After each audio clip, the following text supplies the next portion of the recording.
thinking about performance, which is what we're talking about this month, and the definitions of performance, which we'll talk about in a second as well, has invigorated me because oftentimes in work and my professional life, I'm thinking about high performance and what we can do at a higher level, not just performance itself, but also higher performance. I agree. I was just thinking we should start our podcast sometimes by saying, hi, welcome to our Streaking Podcast. I'm Jamie. And I'm Jeff. Just in case people don't know who we are. I just started on the conversation.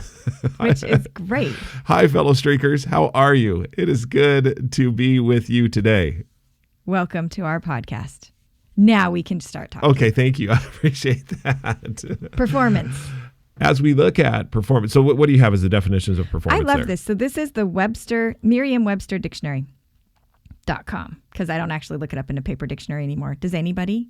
I have one on my shelf downstairs in my office that says Merriam-Webster Dictionary. I haven't cracked it open in probably 5 years. I don't know when the last. Actually, Me I don't either. know. So maybe I cracked it open to move it, but otherwise it's just an ornament on my shelf. So this is the Merriam-Webster Dictionary.com online.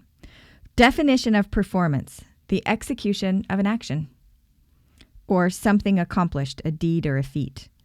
The second definition is the fulfillment of a claim, a promise, or a request. So implementation. The third one is performance like a play, the action of representing character in a play. And then the fourth one, the ability to perform or efficiency. One of the definitions that you read there, as far as the fulfillment of a claim, promise, or request, I wanted to go, that one stuck out to me for just a second, because in the laws of streaking, as we talk about doing something laughably simple, an action that's laughably simple, record that you did it, and then create a community around it, what you're setting up this process to win. And what I'm looking at is to keep a promise to yourself. That's what I was going to say too. You within the methodology, you are creating the ability to fulfill promises to yourself. Yeah. So there's two areas that I wanted to broach with you and discuss further with you. The other day I was out on my run, and as I was running, and this was one that you weren't with me on. I wasn't with you on. As I was running, I was thinking about one of the OG streaks, the original gangster streak that set it out, that broke out, and that was flossing my teeth. I mean, we went from, having a streak of running 300 or so days. And if you're new to the show, welcome. We're glad to have you. We talk about this in the book as far as where this all started. We talk about our streaking journey. And I was thinking about the whole journey of going from flossing my teeth and looking at flossing my teeth as far as, is it something that's a habit? Yeah, you came home and you asked yourself, you're like, I've been doing this for... I'll tell you right now, she's waiting for me to look on my app as far as how many days. Floss at least 2 times daily. You ready? 1,945 days in a row. 1,945 days. So that's years. Yeah. It's been over 5 years now. Flossed. And yeah. I just want to take a break for a second and say, that you have flossed twice a day, every single day. Mm-hmm. So that's pretty amazing. Yeah, it is pretty amazing. So what you were I'm asking... excited about that because I hate flossing still today. I don't like it. Well, it's not something that I look forward to. The thing that is great is that you know that you're doing something to take care of your teeth. Mm-hmm. That does a lot for us when we know that there's a problem in our life and you know that you're doing something every day to address that problem. Which is why I like that definition, keep a promise or a claim to yourself. To yourself. And I know that I keep this promise or claim to myself. In fact, so I have to mark that, hold on. Oh, I did 1 time today already. So it's amazing to me and I don't know if an ancillary benefit is powerful enough to say what happens. So the action is flossing your teeth, but is that the promise you're keeping to yourself, or is there an additional promise in that, in the sense that you're flossing your teeth, which is to helping take care of the periodontal disease, but even more so, you're creating this belief inside of yourself that you will do these things. That you can do it, that you will do it, yeah. And what does that do for a person when you walk out the door? I mean, so when you go to the dentist, you can feel different about who you are as a person. Yeah. You can look at it and be like, I'm paying you because you think my teeth are important. But you know what? I think my teeth are important too. So important that I've made a streak to floss them every single day. Like you said, though, it's not just the flossing of the teeth. It's the ancillary benefits that surround that as far as keeping a promise to myself. The opportunity to reduce heart disease. I've heard that periodontal disease, is related to heart disease. And then the other things that come along with that, in the sense that, well, if I can do this, exactly, I can do something else as well. Okay, so back to story at hand. I'm running along. I'm thinking about this, and I'm thinking, because one of the things that we contend quite a bit is, and I've seen and I look up high performance habits.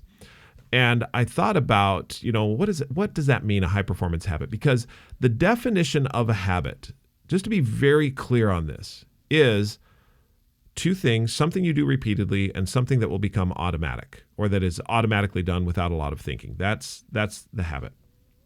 And what I contend, and you contend, and all you fellow streakers, this, that habits are not the greatest tool for growth. But I question that all the time. I'm asking it because there's so many books that are written, so much out there and the verbiage that's used all the time. Oh, it just became a habit. What does that mean? Does that mean you're doing it automatically and you don't even have to think about it anymore? Or does that just mean that you do it a lot? Exactly. So that's what I was thinking, as far as if I brushed my teeth and just went to bed without a streak, would it bother me? Would I be bothered enough to get back up and to do it because it's now a habit? And the answer is no. I could still to this day, even after 1,945 days. So it's the streak that keeps you doing it. It is the streak that keeps me doing it. And the promise that I now keep to myself and everything else. So here was the process. I did think, though, that to give habits a little credit. In that. Whoa. Oh, I know. You're going to give habits some credit. Okay, I got to hear this. What credit are you giving a habit? That there are some times where a habit does fall out of a streak. Okay. I don't think about, for example, when I start flossing, how I floss, or that I'm doing it in the right way, or that I've got, it's pretty programmed in as far as the quality of that. Well, and I think you were even saying a little bit on your run that when you're at home and you have your routine in place and your floss is right there, have you reached a point that you kind of reach for that floss without thinking about it? No, I still think about it every single time. And I think it's the streak because it's conscious. Yes. I look at the floss and I think, all right, keeping the streak alive, because I want it to be alive. I want it to be there. But however, so this is where I got to as I was thinking about it, is all because you said something important as well, that you get into the routine. Now, routine is greatly influenced by environment. If my environment stays the same, a routine is completely very dependent helpful upon the environment. Okay, but this is what I was thinking. A routine and a habit fall out of a streak. So this was the catchphrase. Are you ready for it? Start with a streak. In your personal performance improvement, always start with a streak. I thought about it also in relation to my goals. Start with a streak, because I can build on a streak to get to a goal. Go ahead. The beautiful thing about what you're saying is that because the methodology is make it laughably simple, you can start today. Right now. It doesn't require a right huge from this amount. podcast, you look at what it is you want to do and what you feel you should be doing or want to be doing. Set something laughably simple. Start keeping track that you're doing it. Create some type of a community around it, and you can start doing it today. No problem. So taking back to the flossing example, so you've been doing it for 5 years. You still wouldn't call it a habit in the sense of doing it without thinking about it. It would fit into the definition of something that you do repeatedly, for sure. Absolutely. But repeatedly, and this is part of what we've have kind of brought to light and fought against, is this idea that if you do it repeatedly, it will turn into something automatic that you don't have to think about, which is not true. And so with this, what you're saying is that because I've started with a streak, I now do have in place a routine. Mm-hmm. I have a specific routine of, and I would say the same of a lot of my streaks. I have a routine, You have a routine that is centered around how I do my So streaks. the routine supports your streak. The routine supports the streak, not the other way around. Not the other way. I started with a streak, and out of that streak, routines have developed. Yes. But my streak cannot be dependent upon the routine because routines get disrupted. Routines can have the definition of a routine is that it's dependent on your environment. Right. That's what you do to develop a routine is you look at your environment and think, how can I set up my environment so that I can have this routine? And so if you start with a streak, then your routine starts to develop there. You start with the thing that you want to be doing consistently on a regular basis because you want to perform that thing. And what I would say is perform and progress on that thing at a higher level.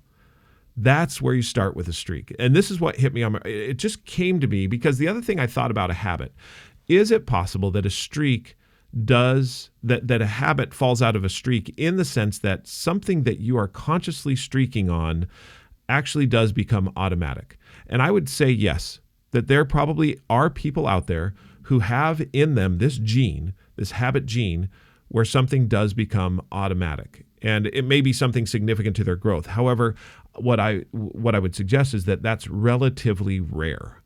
It's rare that I would get to that level. Most of the time when I'm looking at progress and performance, it is a conscious effort. And if it's not conscious, then I'm not progressing in that area. I forget about it. Right. I would agree. I'm thinking, as you're talking, I'm going through my streaks in my head and thinking to myself, could I say any of them are a habit? And I can't. I can't say that for me personally, Well, and would you want them to be a habit? Would be something that I do automatically without thinking about it. Yeah. Would I want it to be a habit? That's a good question. I think that there's something that appeals to us that we'd love for good behavior or good things to just be automatic. Mm-hmm. I mean, then I don't have to and you're just going to be successful from here on out because you don't have to think about it. Right. And I think that that's the hoax. Right. That's the lie. That's the illusion. That's the house of cards that comes up because then if I can get it to be automatic, I don't have to think about it anymore. And therefore I can go on doing other things with my life and not think about my own personal growth and progress. Right. Performing at a higher level. But it's not going to happen. So the other So is that thing, disappointing? I mean, is that like a I think it bummer? is on some level because I think what we want to do is have our list of things that we want to become, and we put a good amount of effort into it, and we check that box, and we're like, all right, now I don't have to think about it. It'll go on autopilot, so I can move on to the next thing that I need to add, and this thing that I worked on will just keep on going. Mm-hmm. But it's not true. So did we tell the story about Bowen? So No, I don't think we did. If so we did, it was in son- our streaking meeting, but not on the podcast our yet. This was son great. leaned up. This So was funny. We were actually sitting in church, and my son leaned back to me. He was sitting in the row in front of us, and he leaned back to me, and he was very proud of this. He said, "Mom, it's been a couple days since I brushed my teeth, but I want you to know I did it twice and for a really long time in the shower today." And I love you, Bowen. I know, I was like, that's great that you, but that is what. Didn't he, though, just perfectly encapsulate what all of us feel? Yes. Oh, you know what? I haven't been haven't exercising done for a this long time. Therefore, I'm going to exercise for 3 hours today. And just make up for and all make that up lost for time. all that lost time. It just doesn't work that way. It's like what Lily said to us. She realized that to be flexible, you have to be stretching every single day. And that if you're not stretching every single day, you can't do it in a 4-hour burst. Nope. And have it stay. Right. It just doesn't work that way. There are things that just require daily attention. I would suggest that it's not just things, it's everything that you want to get better at or perform at a certain level. It requires that level of consciousness. And what happens is we talk ourselves out of it because we think that the quality of the performance always needs to be off the charts high. Mm-hmm. When in actuality, what the performance needs to be is consistent. And from that consistency, now I start to build to a higher level or to progress. Let me put it that way. From that consistency, I start to progress. And I can get higher quality on days. But I think that, who was I listening to? I was listening to someone talk about the top, 1% of income earners in the world. And as they were talking about the 1% of income earners in the world, they said, now, do you think that's a static number? I remember Do you remember this? about this. Yes. In other words, is it a set group of people? Yeah. Once you're there, you're in the top 1%. You're in the 1% club. No. You go in and out of it. And and it changes. Those people, whoever's in that 1% top earning, is changing and fluctuating all the time. All the it's time. Different people. Now, in the news, we hear about people that are in there because they've made so many hundreds of billions of dollars that they're in the top 0.011 or the 0.0001%. Right. But at the top 1%, but the rest of that is people are going in and out of it all the time. And why? Because people lose track of what it is that got them there, or they're risking something, or they're, not paying attention enough to stay in it. Because that performance changes. Yeah. It fluctuates. That's where the power of when you look at something with a streak, the streak is where you start. It's not where you're going to end. It's where you start. And the power comes that you can start with that today, right now. And so I would love to explore this concept of, so you start a streak and routines develop from this streak. What about goals? Can goals? I think goals are built on streaks. I think that you start with a streak, and that because here's what I see with a goal. And by the way, I mean, this is something I've invested time, energy, and effort in for the last 10 years with the 4 disciplines of execution. It's all about goal setting and what wildly important goals. That discipline number 1 is focus on the wildly important. And this is Franklin Covey's methodology, and Chris McChesney is the one that wrote the book along with Jim Hewling, who both people we absolutely love. We got to have you know what? We got to get Chris on the show. We got to get Chris and Jim on the show. That would be fun. That would be a blast. We're going to do that. I'm going to ask Chris to be on the show with us. Jamie's that'll be awesome. I know. And Jim, we were on Jim's show, and I'd love to have him on because those two are just phenomenal individuals. And speaking of setting goals, they have dedicated their lives to understanding how an organization can set and accomplish a goal. And what I see is that discipline number 2 is acting on lead measures. And what lead measures are the the behaviors that you perform at a high level.